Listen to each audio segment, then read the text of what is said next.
You're listening to the Living Adventures podcast, a lifestyle podcast hosted by ashleymielke and Victoriavance. Tune in for a new episode every Thursday to hear our honest conversations about topics like freedom, creativity, spirituality, luxury living, health and wellness, and above all else, building community. We have real and unfiltered conversations inspired by our search to feel connected to people who give a shit about us, support our dreams, and understand our struggles. Our mission is to provide you with the tools, guidance, and motivation to navigate any moment in your life with the lens of your neurodivergent mind, with a community who gets you. Adventure on. Hello, everybody. Welcome back to another episode of the Living Adventures podcast, solo episode Victoria. I'm so sorry for my chair. I edited out most of the squeaks, but sometimes they're still in them. I've tried to fix it. It's just I need a new chair, but I'm not going to get a new chair. So there's that information. But what is today's episode going to be about? I really have been struggling with this. I've been trying to film all morning, and I've been having a lot of mental issues. I've been going through a lot of things in my mind. I kind of want to talk about it with you all, which is nerve-wracking to me because I normally don't like to talk about things kind of publicly until I have figured it all out. I did a DI this morning on that and meditated on it heavily, that I don't have to wait until I have completely figured everything out before I should talk about it, because that's kind of about perfectionism, and I have been breaking my perfectionism down a lot. And I kind of sent a voice note to my coach this morning about it, and I'll read you all her reply. Is that she's been really thinking deep on it of what's understood does not need to be explained. And before I read that, before I went down to do my meditation, and she kind of in that message was like, I'm trying to live by this a few ways and understand it. This holds me back a bit because I have to make sure it is an ego or shyness that makes me speak or not speak. I am either over-explaining out of a root issue, or I am super quiet and I need to find this balance. And I kind of feel that too. And so I was like, And my first reply to that is, but to understand, it has to be explained. In the meditation, I was like, okay, but it's not my job for you to understand. I am here to teach, and it's your responsibility to understand if you so choose. And she messaged me while I was in my meditation, and she says, in a larger sense, like me and what I'm capable of, I definitely don't need to over-explain or question myself. I can say I got this and let it be and do the thing, and I don't need to explain even more. I always end up proving the point in the end, so why exhaust myself so much? And I felt that a lot. That remained true. And now back to kind of the beginning where a lot of ideas have come into my head, and I've kind of explained this where it's okay, I have all these moving parts, and then I speak when it all comes together. And I've been having this thing of perfectionism of, do I speak or do I wait until it comes? And I kept feeling like I need to not wait, but then I kept this morning being okay, but I want to do one of those episodes of here are the blank steps to help get you from here to here and just be direct. But unfortunately, life isn't direct, and unfortunately, understanding isn't direct. And so in the spirit of being direct and undirectness, if I may, for lack of better words, that's what this is going to be. Maybe by the end, I will have figured it out. Maybe by talking it out, it will help. And how in a past episode, Ashley talked about, she gets it all together, but then, in her throat, it's hard to, then say the things. I realized for me, because I'm, emotional authority, is I feel all of the emotions, but then my brain is no, that's stupid. And that's from trauma.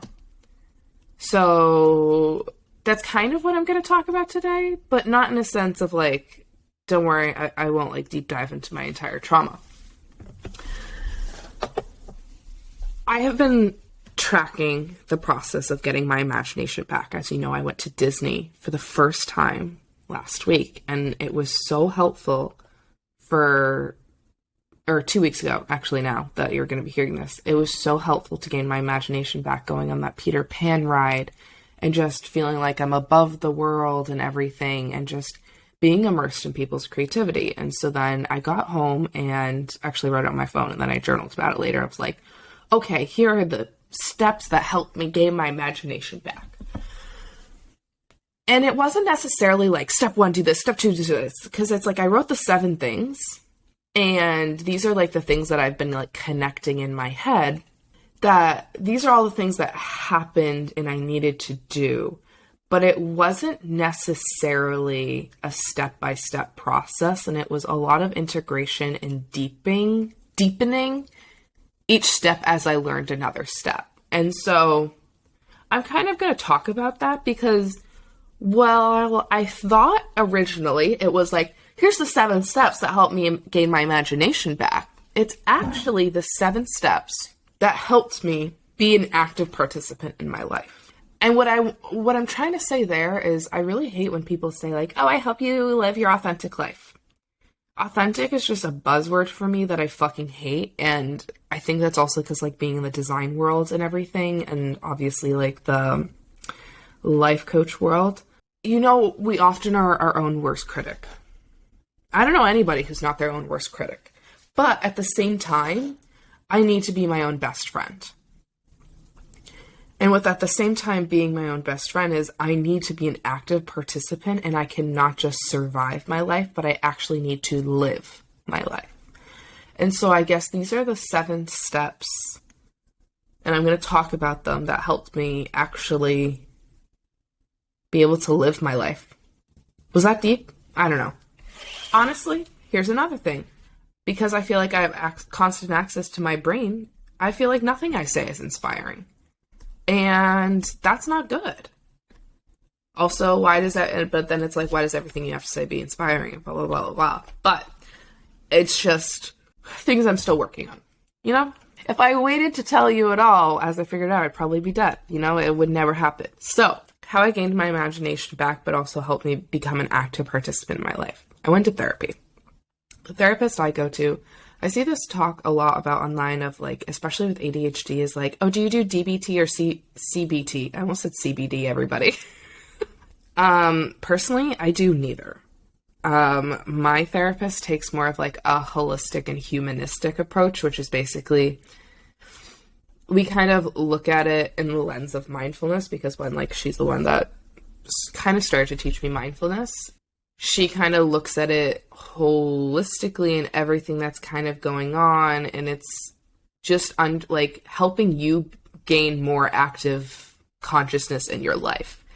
And so kind of the questions she would ask me and everything helped me do that. I can talk about that more if people want in the future or whatever. I don't know how to describe it well, but you can look up like humanistic. So humanistic psychology is a perspective that emphasizes at the whole person and the uniqueness of each individual. And so it's using like Maslow's hierarchy of needs. So it's like psychological safety, love and belonging, building your self-esteem, and then the self-actualization. So that's kind of like what she more focuses on than like CBT or DBT or anything. And she's basically, the way we talked about that before, is like just being an active participant in your life, which is what I've always wanted, because I never felt like I was, and I felt like the options were chosen for me and I didn't actually get to choose. So then when it came time to choose, I was confused for a long time. And it was also hard because I'd never really done that before.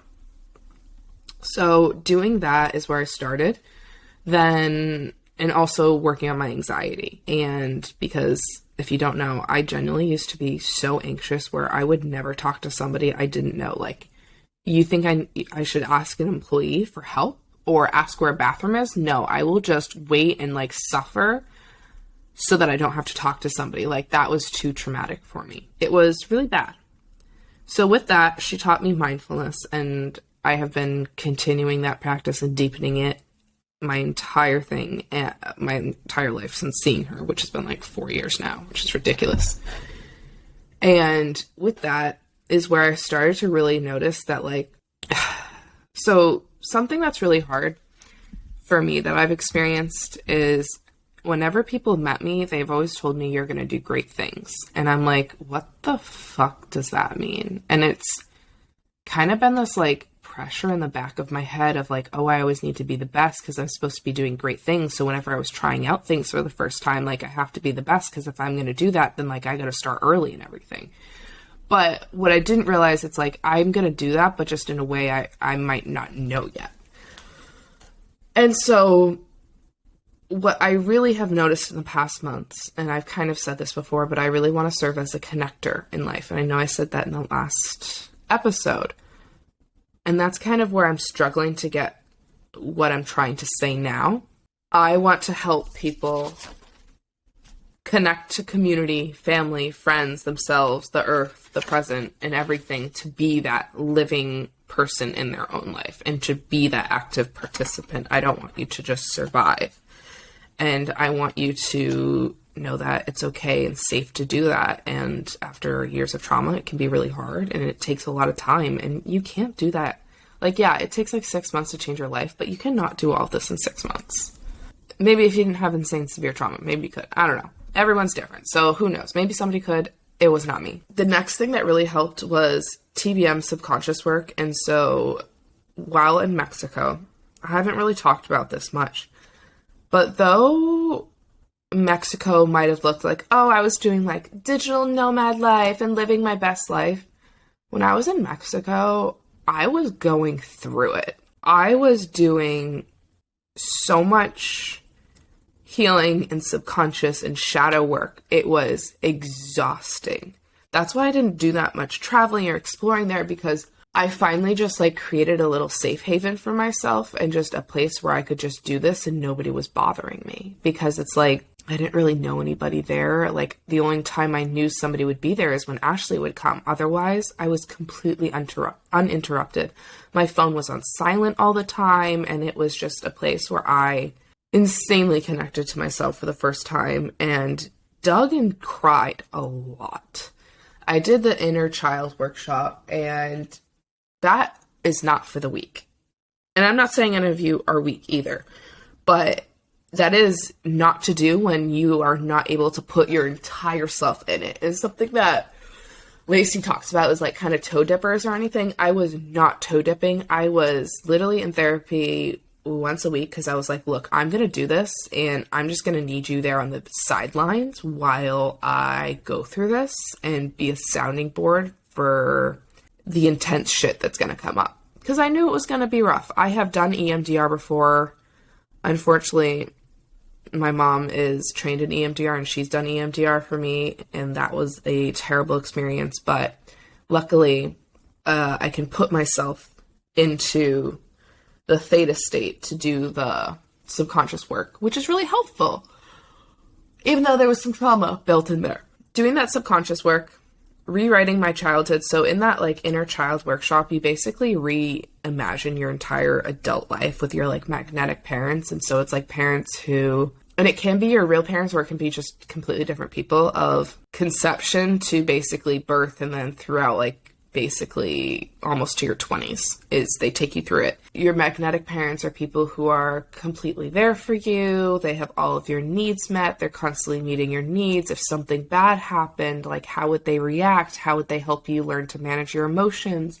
How would they have treated you? And so it's like reimagining your best self and creating that and rewiring your brain off of your trauma. And this doesn't like dismiss your trauma, but it allows you to finally accept the things every human should.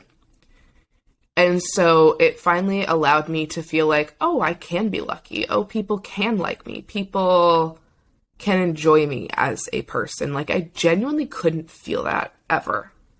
I felt like it was always fake, and I still sometimes have that, and so I'm still working through it, but it's not necessarily as deep. That's why, like, I couldn't trust somebody to, like, ask them where to go to the bathroom. Like, it was deeply ingrained into me in a not fun way.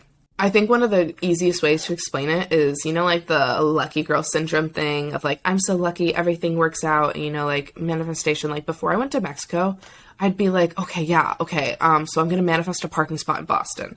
But like Boston parking is so hard. Like I'm going to have to parallel park, and then it's just going to be hard. And like, I still was like, Ashley, you manifest one for me. And like, it would still kind of work out, but not really.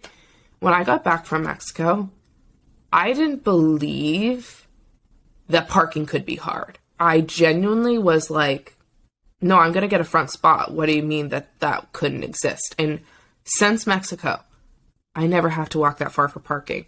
Unless I'm in a place where it's like maybe Bo's in the car and I'm going into a store real quick, and then I'll park far away because like I'm parking in shade or whatever. But like, you know, 90% of the time, I will get a spot exactly in the front. And it's not going to be too hard to park in or anything. Because subconsciously, I did not believe that couldn't happen. And that's kind of like the difference, I think, in like manifestation work, blah, blah, blah. Like, honestly, it was just rewiring my fucking trauma. Like, I'll just be honest. I genuinely didn't believe things could be easy for me. I didn't believe things could work for me. I thought that could only work for certain people. And even like, you know, just saying like, oh no, it will work for me though. Like, I truly couldn't believe it because my subconscious was like, yeah, that shit's never going to happen. Because I had been growing up in a situation where that could never happen, you know? So that's like a giant shift that changed. While after doing that, I started to really focus on doing things. This is kind of like step 5. Doing things I always wanted to do and never could.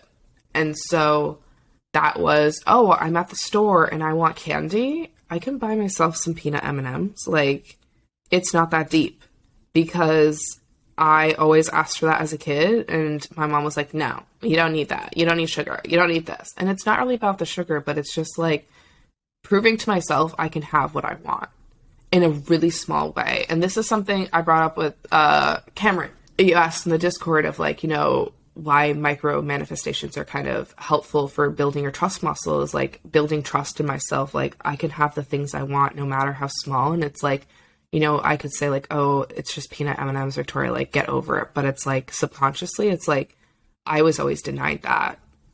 I'm going to get myself for that. And it's like, obviously that's like a really small version of it, but another one could be like when money was tight growing up, you know, maybe there was a salad dressing that I liked better, but it was more expensive. And so then my mom would just buy the one that's like cheaper that I didn't like as much. And so knowing that like, it's okay, Victoria, I can spend the extra like 70 cents. It's okay. We're not going to die if we spend 70 cents more on this bottle of whatever dressing. And you're allowed to have that. And we don't have to pinch literally 70 cents. It's okay. You'll find another way. Deep down, like, I can get whatever I want. And so it's like, I'd been doing that a lot in like a really small ways and slowly in bigger ways of like, I always wanted to build a giant gingerbread house with a friend. Like, my mom always made me do like a little small house. And I was like, no, I want to build like a double-decker house and everything. I think that would be so fun. And so my mom was like, no, because it's so much baking, it's so much to do. And so I did it all. And Ashley and I built that. And it was so much fun. And it was like, I was giving myself permission to always do whatever the fuck I wanted. It happens in really small ways. And something I keep having to remind myself is like, stop trying to make it so big and stop trying to make it so complicated, because it really doesn't need to be. Find the simple way. Whenever a friend brings me a problem, I'm like, oh, you should just do this and this and this. And then that's easier and everything. And they're like, oh yeah, oh my God, thank you so much. And I'm like, okay, how can I do that for myself? And so, you know, you can like do the other person of you or whatever. What is it that I need to be telling them that like, you are making this too hard? How can I make this easier for myself? I have been working on doing that, but as point 5 of doing the things I always wanted, that meant going to Disney. And at Disney, because I was immersively put in imagination of so many people, my brain finally was gaining permission to imagine like that intensely, just be surrounded with the energy I wanted. That trip meant a lot for so many reasons. So I just had to take a moment there and cry for a second. But one of those reasons is Kate's daughter, who Kate listens. Hi, Kate. She looks exactly like I did as a kid. Part of that was so amazing for me because then it felt like I could see part of myself living through her. It was so funny because there was also a time when I was explaining something to her and she just could not understand or fathom the thing I was explaining. And it was just not accepting somebody to treat you that way or be like that or care about it. Sorry if this is going to sound so broken for you all because I just keep crying. That's why it felt so meaningful, because it was giving me permission to be okay and to not accept that, not expect it, embrace it, kind of look over it, and to be upfront about that. As well as, you know, in mindfulness, in like the 4 pebbles meditation sequence, is one of them is freshness. And they often, I don't know if I shared that one. I can share it all if I didn't. But the 4 pebbles is talking about helping with burnout and like helping with creativity. And so the first pebble is freshness. The second pebble, I think, is water. Third is mountain. And fourth is flower, mountain, water, space. Okay. And so flower is freshness. And so with that freshness is like with earth, with children and everything. And she brought a lot of that freshness in that I felt was taken away from me with trauma often. And so seeing that, and and reminded me of when raising Bo and the freshness of Bo, just experiencing the world for the first time, helped deepen, you know, mindfulness for me even more, and just understanding, which kind of came to 7, which was community, which I am sure none of you are shocked by. You cannot do this alone. There are things that you do need to do alone, but you also need to have a place to grow and expand with that support you in each area of your life. You don't need just one community. You can be supported in many, and that value you and believe that you are just whole as however you come, and that you do not need to change. Because I didn't have to change for anybody. I changed for myself. And I don't necessarily think I changed. I just dug insanely deep to find the part that was always there. After crying a bunch, what to take away from this? There are frustrating times in this journey, which you all have seen me through. There are rough times in that journey. There are amazing points in that journey. And I don't know if it's necessarily over.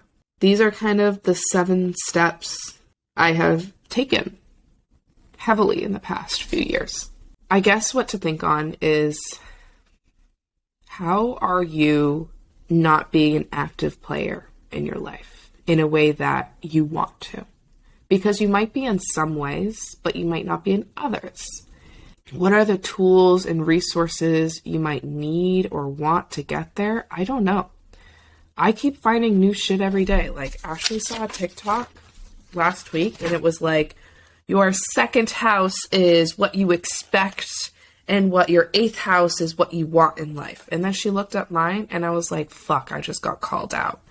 You know, because like I said at the beginning, like, everyone's always told me, like, you're going to do all this great stuff and everything. And I was like, how can little old me do this while I was deep in my trauma and like dying inside and just surviving every single day? And sometimes I still feel like that.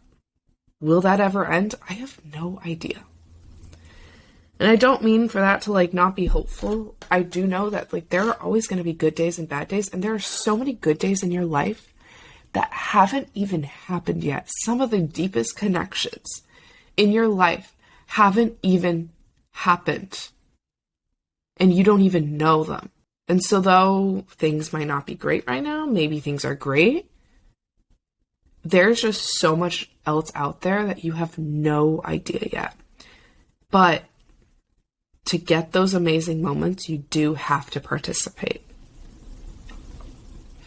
And sometimes, and I don't want to say like you do have to participate, but that doesn't mean that they'll only come when you're participating. Because I think there have been some amazing moments. No, actually, I'm going to change that. You do have to participate, and you have to look for them. Otherwise, they'll never feel as good. Nothing has felt as good as Disney. Which is so fucking insane.